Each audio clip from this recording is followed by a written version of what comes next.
Olá, eu sou a professora Inara Raulino, assumi a função de professora formadora do curso FIC, assistente de recursos humanos, com a disciplina Treinamento e Desenvolvimento. Qual o nosso objetivo? Possibilitar a cada um de vocês a qualificação para exercer atividades de apoio ao planejamento, execução, avaliação e controle dos processos de treinamento e desenvolvimento, o famoso T&D. Abordaremos então os seguintes conteúdos: treinamento, o que é um levantamento de necessidades de treinamento, como fazer um programa de treinamento, a avaliação desse programa de treinamento, desenvolvimento de pessoas, conceito e técnicas. Vamos iniciar então relembrando os processos de gestão de pessoas. Lembram? São 5. O primeiro deles é agregar ou prover, que é aquele que determina quem irá trabalhar na organização e envolve atividades como pesquisa de mercado, recrutamento e seleção de pessoas. O processo aplicar define o que as pessoas farão na organização. Envolve integração, desenho de cargos, descrição e análise de cargos, avaliação do desenvolvimento. O processo manter tem como objetivo reter as pessoas na organização. Envolve atividades como remuneração e recompensas, benefícios e serviços sociais, higiene e segurança do trabalho, relações sindicais. O processo desenvolver tem como objetivo preparar e desenvolver as pessoas. Estamos falando de treinamento, desenvolvimento organizacional, programas de mudanças e de comunicações. O processo monitorar busca saber o que são e o que fazem as pessoas na organização. Envolve atividades como banco de dados, controles de frequência, produtividade e balanço salarial. Por que eu trouxe esse quadro para a gente relembrar? Para a gente se identificar onde nós estamos. Processo desenvolver. Especificamente, trabalharemos as atividades de treinamento e desenvolvimento. E você pode se perguntar, será se eu sou treinado ou desenvolvido? Pensa um pouco. Não conseguiu responder? Calma, chegaremos lá. O que eu posso te adiantar é que treinamento e desenvolvimento trabalham com um elemento único, que é o conhecimento, a aprendizagem. E eu posso te adiantar mais.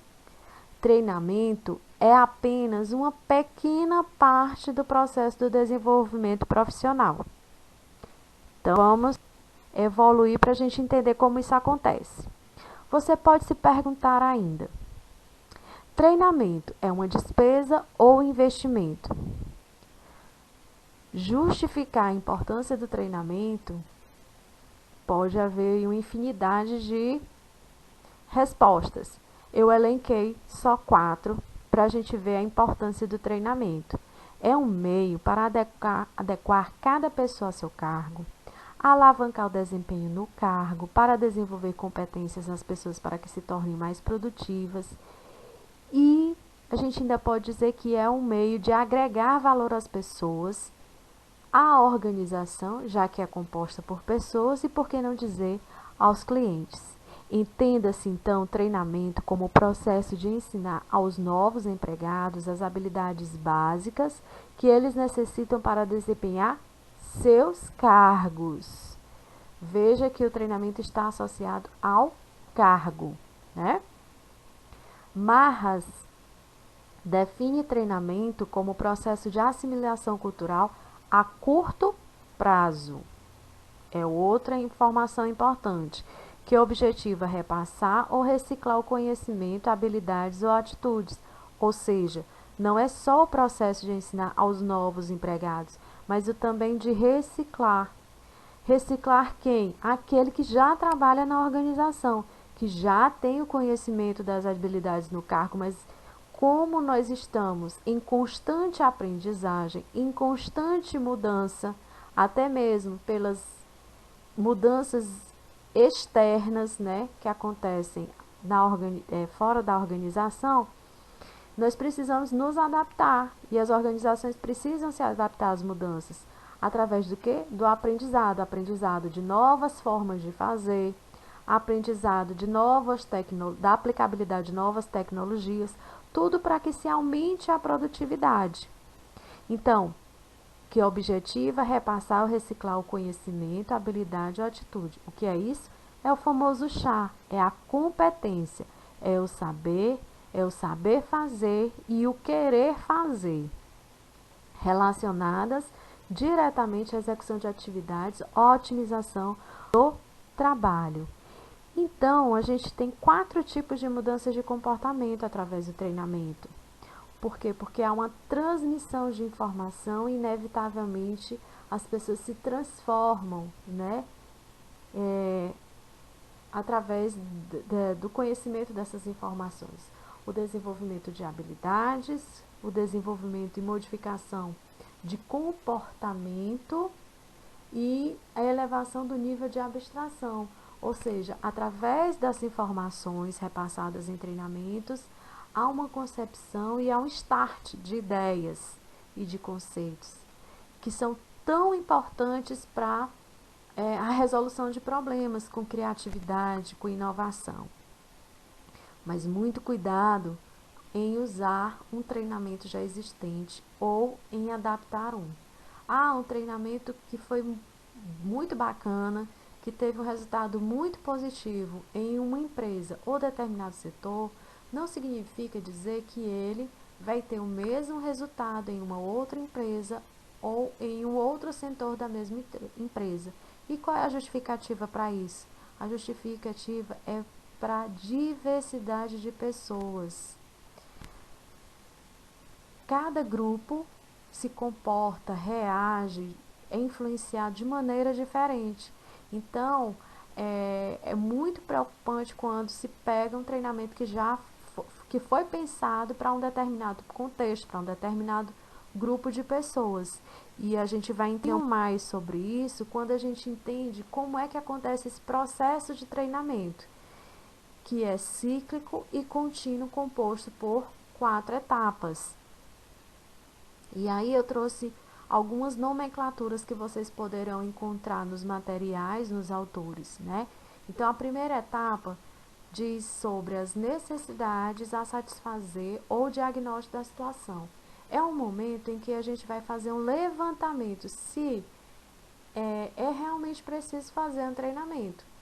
Pense, quando a gente está doente, que não sabe exatamente o que tem, ou que acha que tem alguma coisa, sei lá, vai ao médico. Esse médico analisa o paciente fisicamente, faz um monte de perguntas e ainda complementa com essa investigação com exames. Para quê? Para dar um diagnóstico.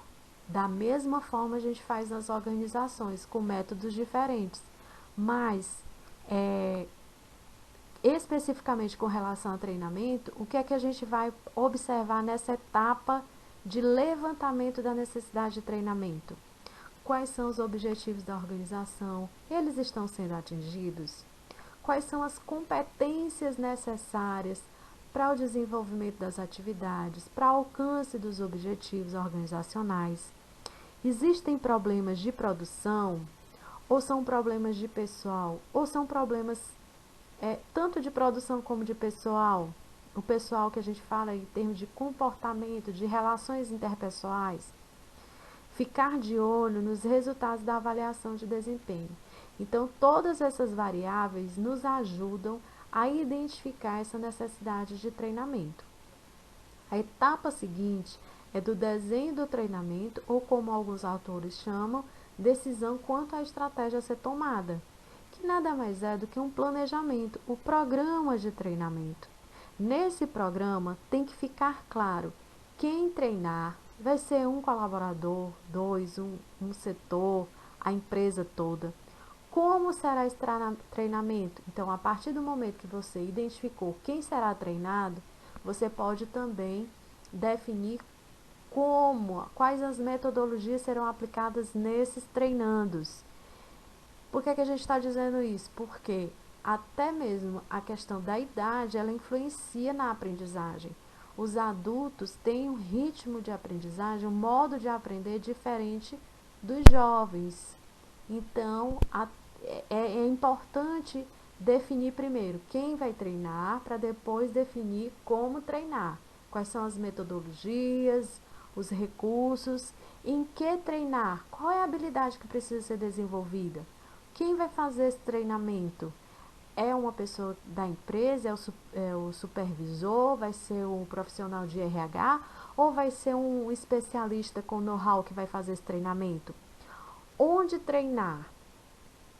Vai ser na empresa? Vai ser no ambiente externo? Vai ser numa plataforma digital, como nós estamos fazendo agora?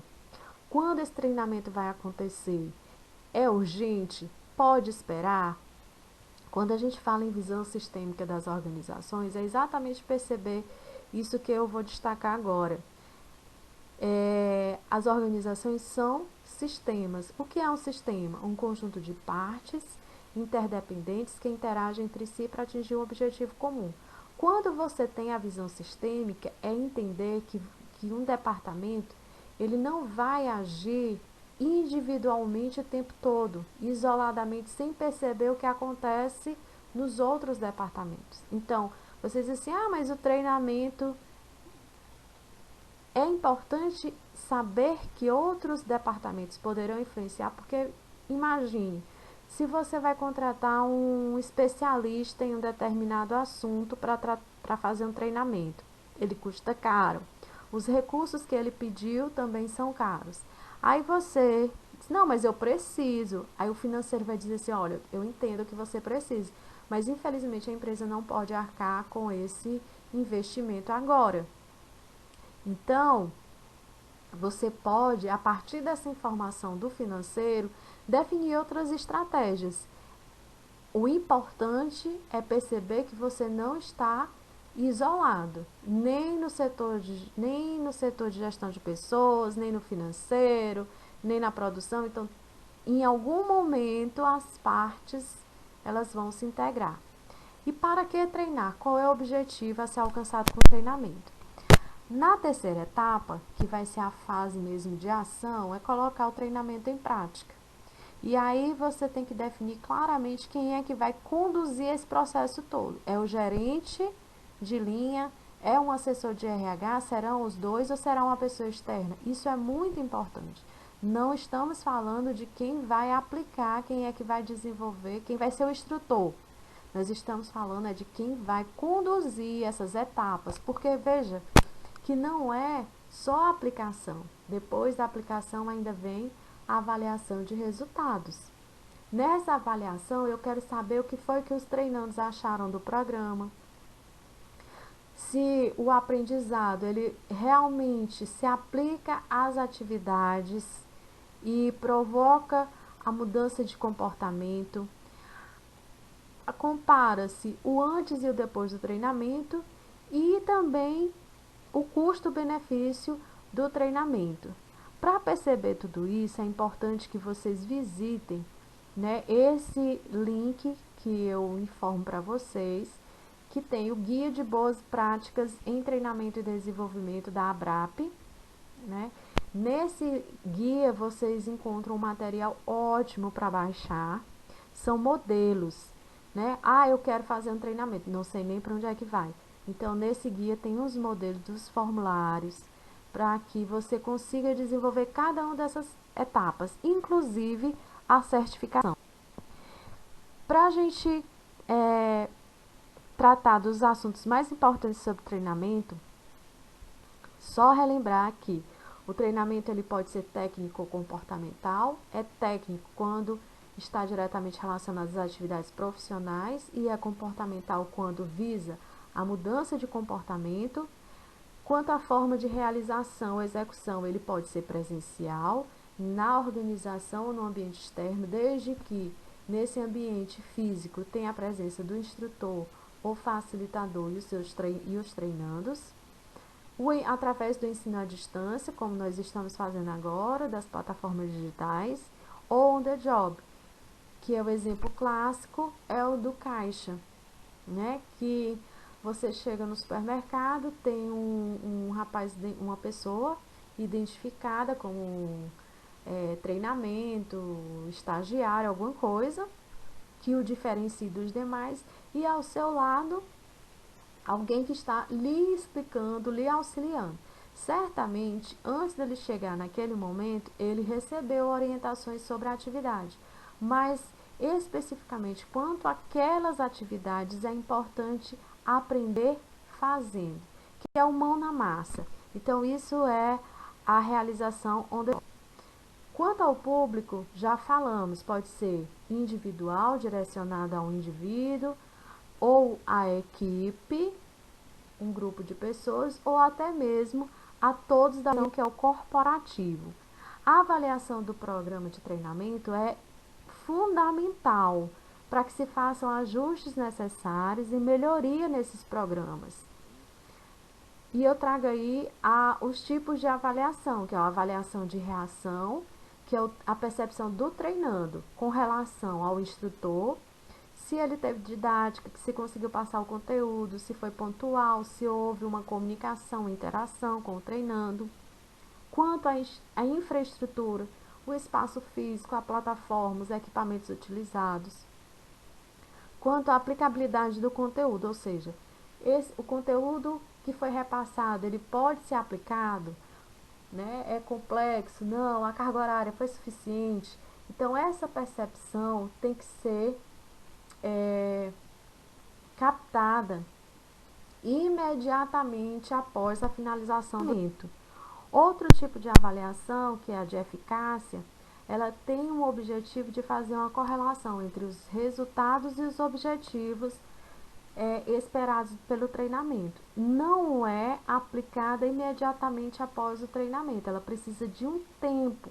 Então, o ideal é que seja feita em um período de 1 a 3 meses após a realização, pelo gestor do treinamento, considerando, né, o que os participantes aprenderam, se eles conseguem colocar em prática o conhecimento adquirido, se houve mudança de atitude, de comportamento, se houve aumento da produtividade, se gerou impactos favoráveis tanto ao profissional como à instituição, à equipe, e se é possível calcular o retorno sobre o investimento. Então, percebam que precisa-se de um tempo, para colher informações. Percebemos então que a diferença entre treinamento e desenvolvimento está muito relacionada ao tempo. E o treinamento e o desenvolvimento, ambos são processos educacionais, mas o treinamento foca no presente, o desenvolvimento foca no futuro, o treinamento foca no cargo atual. O desenvolvimento não necessariamente está relacionado às habilidades e competências a serem adquiridas para o desenvolvimento das atividades no cargo. O treinamento é um processo educacional de curto prazo. Já o desenvolvimento é um processo educacional de médio ou longo prazo. Ele transcende o que é exigido no cargo atual, preparando o indivíduo para que assuma atividades, né, mais complexas. Então, vamos para o processo de desenvolver pessoas e entender o contexto. Então, antigamente, as organizações eram feitas para durar para sempre. Hoje, na era da informação, nós temos, né, muitas mudanças acontecendo muito rapidamente.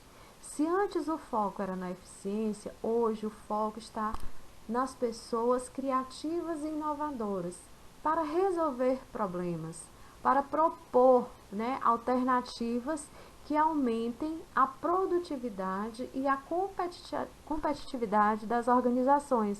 Então, o foco hoje está nas capacidades potenciais, naquilo que o indivíduo ainda pode fazer, que é potencial. O desenvolvimento de pessoas, então, está intimamente relacionado com o desenvolvimento de suas carreiras, a qual, por sua vez, visa a sucessão ou sequência de cargos ocupados por uma pessoa ao longo de sua vida. O desenvolvimento de carreiras é alcançado quando as organizações conseguem integrar o processo com outros programas de RH, como avaliação de desempenho, T&D e planejamento de RH. Percebem a visão sistêmica? Então, dentro da gestão de pessoas, né, esses subsistemas, que são os processos, ainda precisam estar interligados. O desenvolvimento organizacional é o desenvolvimento pessoal, mas quando ele é feito coletivamente, pensando no grupo, pensando em todas as pessoas da organização e visa agregar valor ao negócio, às pessoas e aos clientes. Envolve a renovação da estrutura organizacional, dos processos e tecnologias, dos produtos e serviços e da própria cultura organizacional. Tudo isso, minha gente, quando a empresa desenvolve treinamento, desenvolvimento organizacional, planejamento de carreira, tudo isso envolve o que a gente chama de educação corporativa. É o plus que eu deixo para que vocês pesquisem e aprimorem os conhecimentos de vocês. A educação corporativa é um processo contínuo de ensino à aprendizagem, onde convergem as necessidades da organização e o desenvolvimento das potencialidades individuais, onde são privilegiados o conhecimento e a aprendizagem coletiva. Busca o aumento da capacidade de pensamento crítico, indo muito além do desenvolvimento de habilidades específicas. E aí eu deixo a reflexão, para quando lhe perguntarem sobre a importância do treinamento, do desenvolvimento e da educação corporativa. Se você acha a educação cara, experimente a ignorância. Bom, agora é a sua vez. Eu deixei aí os links de materiais didáticos para que vocês aprofundem mais os conhecimentos e consigam ter mais autonomia, mais confiança na hora de desenvolver as atividades que foram propostas. Eu acredito em cada um de vocês. Sucesso e bom